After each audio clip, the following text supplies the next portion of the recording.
Eh bien, voilà. Je suis de retour pour donner le meilleur de moi-même concernant les plantes et concernant ce que nous possédons de meilleur aux Antilles.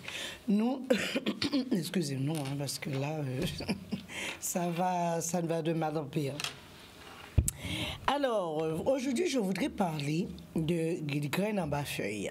Graines en bas-feuille, qui est donc une plante qu'on a beaucoup parlé et que souvent on a tendance à oublier quand on est malade. Et pourtant, c'est une plante qui est sauvage, on en trouve partout. on en trouve partout et on en a partout. Et ça pousse partout, mais qui est une des vertus merveilleuses. Et cette plante, bien sûr que je dis toujours entre parenthèses, n'abusez pas des plantes, ne vous automédiquez pas. Si vous voulez les utiliser, allez voir un professionnel. Voyez, discuter, puisqu'il y a toujours des précautions avec les plantes. Il n'y a peut-être pas de contre-indication, mais les précautions exigent absolument une bonne connaissance. La graine en bas-feuille était connue des Indiens Caraïbes. Et puis, c'est une plante qui est utilisée bien sûr en infusion pour le foie, on le sait. Et pour la fièvre qui est donnée en Guyane, cette tisane amère est réputée dans la Caraïbe pour ses propriétés diurétiques et cholagogues, qui veut dire excellent contre le cholestérol, puisqu'elle nettoie bien le foie. L'infusion des parties aériennes est composée dans les traitements des diarrhées, bien sûr, les maux de ventre, les préparations antidiurétiques et utilisée aussi en Afrique. C'est vrai que c'est une plante qui devrait être connue et je crois qu'elle est aussi placée en pharmacopée et on ne peut pas l'utiliser comme on voudrait à grand échelon. Mais toutefois, à petit échelon, vous pouvez les utiliser et vous pouvez aussi mettre les graines en bas-feuille dans votre nourriture. Vous pouvez l'utiliser dans le riz, vous pouvez l'utiliser dans les pâtes, vous pouvez aussi l'utiliser, faire bouillir vos ignames avec. Pensez à, au lieu de jeter les graines en bas-feuille, ne les jetez pas, prenez un petit morceau, mettez dans la nourriture, utilisez comme cela et ce sera moins contraignant et moins dangereux pour le corps. Parce que toute plante mérite quand même des précautions. Alors, en médecine populaire, bien sûr, on dit que c'est rafraîchissante et fréquemment utilisée pour combattre la rougeole ou l'inflammation en bain ou en infusion. Vous avez les graines en bas-feuille aussi que vous pouvez utiliser en bain pour pouvoir rafraîchir la peau quand vous avez de l'eczéma, quand vous avez des problèmes de plaies, parce qu'elle est une plante cicatrisante. Elle est une plante qui est donc importante pour les bains.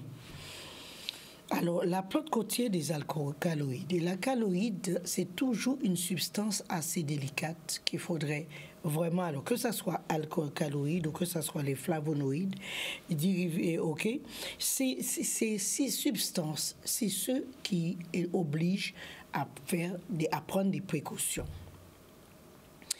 La prochaine fois, je vais essayer de détailler c'est quoi les alcaloïdes et les flavonoïdes et quelle est la nécessité de les utiliser et comment les utiliser parce qu'elles sont relativement dangereuses et elles doivent être utilisées avec parcimonie. Mais il faut savoir que toutes les plantes possèdent de l'alcaloïde et aussi des flavonoïdes. Et c'est là qu'il faudrait faire attention pour savoir quelle dose utiliser, comment les utiliser pour ne pas détruire le pancréas ou le foie. Par ailleurs, la feuille renferme aussi des huiles essentielles riches en limonène, en salicylite. Donc, c'est une plante qui est un antidouleur et un antifièvre. Les graines en bas-feuille, c'est une plante qui détient du salicylate. Et le salicylate est excellent. Ce sont les mêmes substances que vous trouvez dans le Reine des Prés, que vous trouvez aussi et vous avez aussi le cardégique, vous avez le Plavix, vous avez des médicaments qui sont faits avec ces plantes afin de récupérer le salicylate, qui est excellent contre la fièvre ou des douleurs. Donc, c'est un puissant antidouleur. En plus, il détient aussi du salicylate de méthyle. Alors, là est présent dans la racine des activités hypoglycémiques, comme toutes les plantes.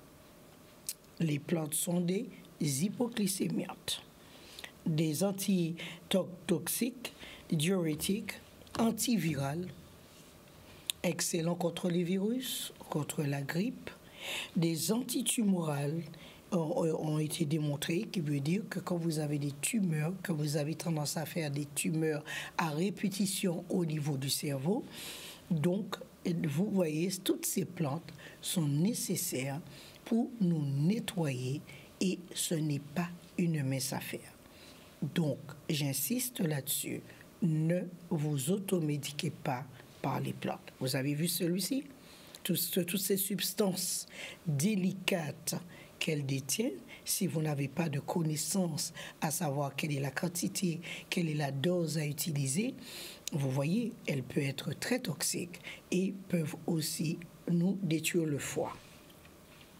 Alors, elle a une action anti-inflammatoire et antitumorale, mais l'espèce voisine de la composition spécialité pharmaceutique française proposée comme stimulant de l'élimination rénale. Donc, c'est aussi une plante qu'on peut utiliser pour les reins. Alors, n'abusez pas. Si vous ne savez pas, moi je vous dis honnêtement, les conséquences sont là. Elles ne sont pas minimes. Il faut simplement savoir, si vous voulez utiliser ces plantes, voyez un professionnel. Par contre, si vous les utilisez dans la nourriture, quand vous faites vos viandes, quand vous faites vos sauces, vous pouvez ajouter un peu de graines en bas-feuille. Quand vous faites bouillir vos ignames, vos patates, vous pouvez aussi ajouter un peu de graines en bas-feuille qui va aider, qui va donner une substance en plus des légumes que vous mangez. Parce que ce n'est pas la même réaction. Utiliser une plante directement en tisane, ce n'est pas pareil que l'utiliser dans la viande, dans les légumes, elle n'aura pas la même action. Vous pouvez aussi mettre un peu de graines en bas-feuille dans la soupe et faire vos vinaigrettes, mixer votre vinaigrette et ajouter un peu de graines en bas-feuille. Donc, la plante en elle-même est d'excellence. Seulement, quand on l'utilise directement en tisane et que vous utilisez directement comme disons, curatif, il faut connaître les doses. Il faut absolument être sûr de la dose qu'on a utilisée et qui ne sera pas mauvais pour le foie. Vous pouvez aussi l'utiliser en cataplasme. Les cataplasmes, vous écrasez, car avant les parents, ils avaient toujours un pilon chez eux, et ils mettaient les plantes et pilonnaient les plantes afin de récupérer la substance. Aujourd'hui, on a la possibilité de les sécher parce qu'elles doublent d'efficacité quand elles sont sèches. Quand la plante est sèche, elle double d'efficacité, ce qui permet de l'utiliser correctement. Mais si vous le pilonnez, vous pouvez l'utiliser avec du curcuma. Donc, je vous donne quelques recettes avec les graines en bas-feuille. Vous pouvez pilonner avec, disons, les graines en bas-feuille. Les petites graines, n'oubliez pas de les conserver parce qu'elles sont très importantes. Vous ajoutez du curcuma, pilonnez bien le curcuma, ajoutez du gingembre, un peu de poudre de girofle et vous écrasez bien tout cela avec de l'ail et des oignons. Je vous redis, les recettes, je les donne à la main levée. Donc, faites un condiment avec les graines en bas-feuille et c'est la recette que je vous donne. Vous ajoutez, nous étions au niveau de l'ail, vous ajoutez quelques gousses d'ail que vous continuez à pilonner et du sel afin d'avoir un super condiment que vous allez utiliser dans la viande et dans tout. Nous pouvons utiliser nos plantes en condiment. Il n'y a pas lieu d'empêcher la population d'utiliser ces plantes en condiment. Et la plupart que nous avons, nous pouvons aussi les utiliser ainsi si nous ne savons pas quoi faire. La même composition que vous avez faite en condiment avec le girofle, graines à bas-feuille, curcuma, gingembre, de l'ail, ok? Vous écrasez tout cela, vous ajoutez de l'huile et du sel. Ce condiment, vous le gardez au réfrigérateur. Donc, comme je dis, vous mettez sur vos viandes, vous mettez sur tout. Mais en plus, quand vous avez la grippe, vous pouvez en prendre un peu et mélanger avec du miel.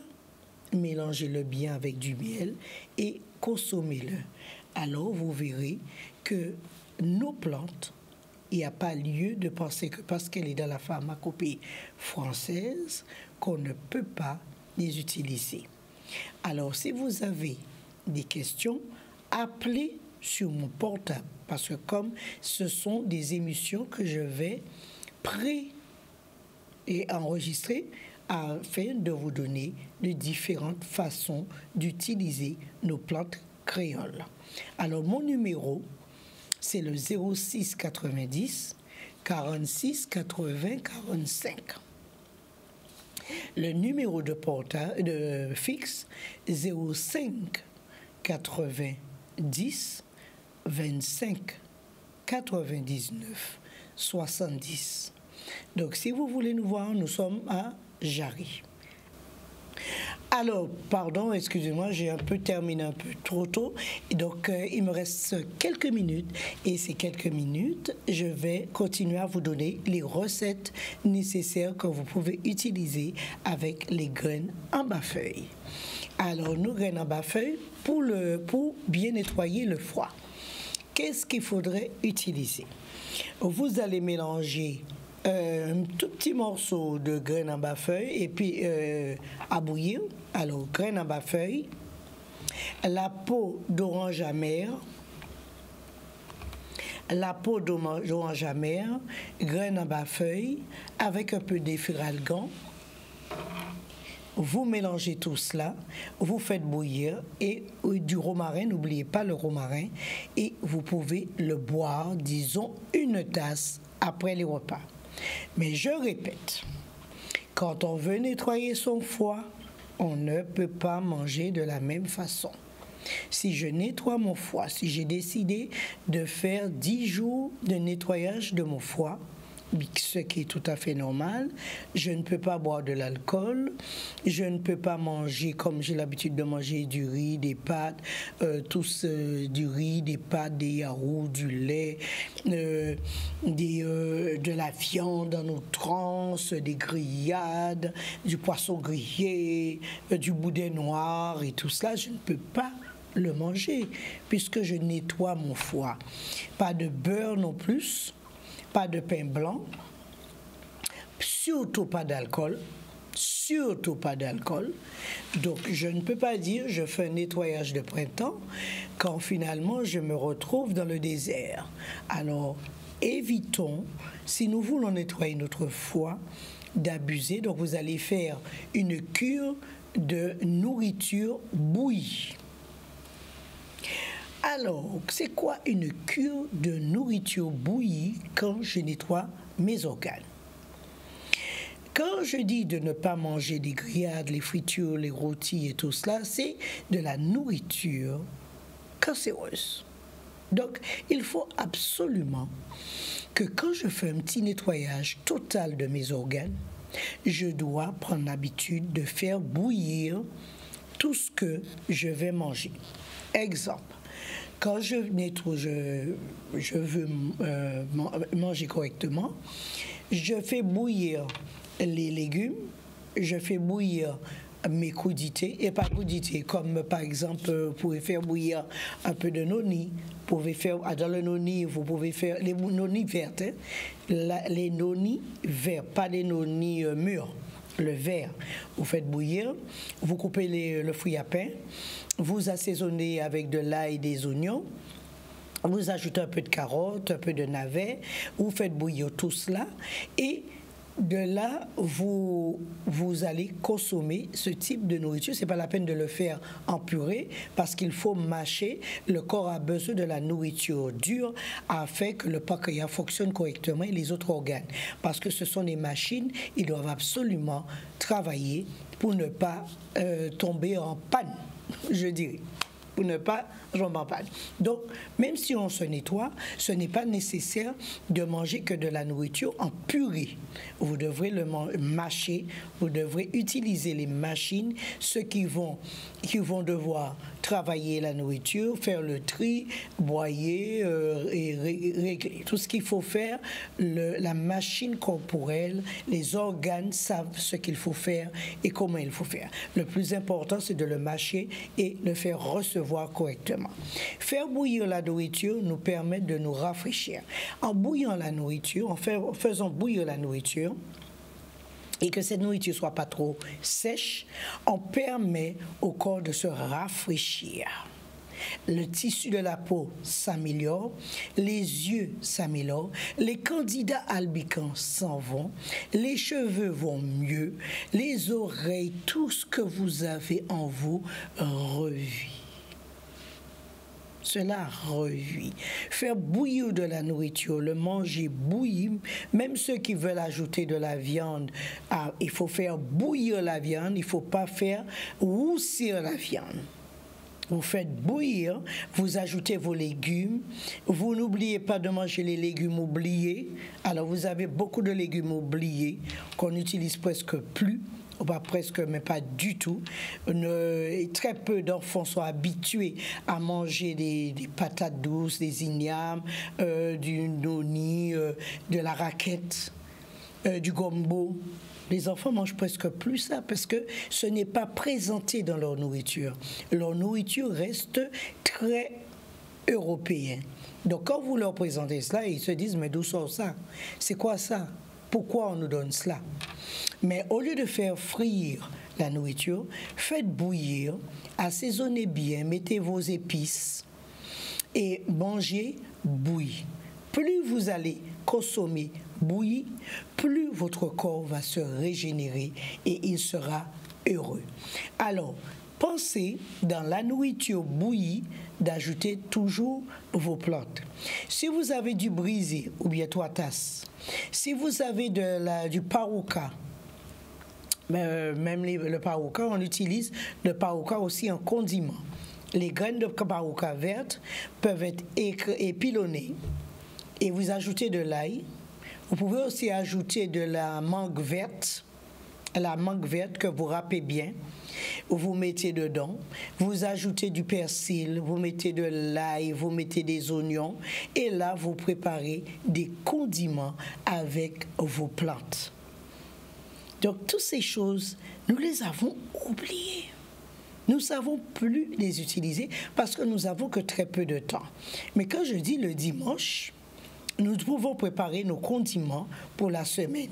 Ce sera les condiments pour mettre dans la... Parce que nous sommes pressés. Nous sommes toujours pressés. Nous n'avons pas de temps pour nos enfants, nous n'avons pas de temps pour quoi que ce soit. Nous courons dans tous les sens. Donc le dimanche, prenons l'habitude de préparer nos condiments avec les plantes qu'il y a devant chez nous. Nous avons aussi les épinards sauvages. L'épinard sauvage, c'est une plante extraordinaire qu'on peut utiliser et on peut aussi utiliser en usage condimentaire. Je vais expliquer. Écrasez les feuilles coupez-les en petits morceaux, écrasez-les bien. Mettez aussi de l'ail, des oignons, du gingembre, du curcuma. Vous pouvez aussi ajouter un peu de sel, vous pouvez aussi ajouter un peu de cardamome et vous écrasez tout cela, et vous ajoutez de l'huile de coco. pour changer un peu. Et ces condiments seront utilisés pour faire revenir rapidement la nourriture et nous aurons une nourriture beaucoup plus riche avec les vitamines nécessaires et les propriétés biologiques que nous avons besoin pour notre corps.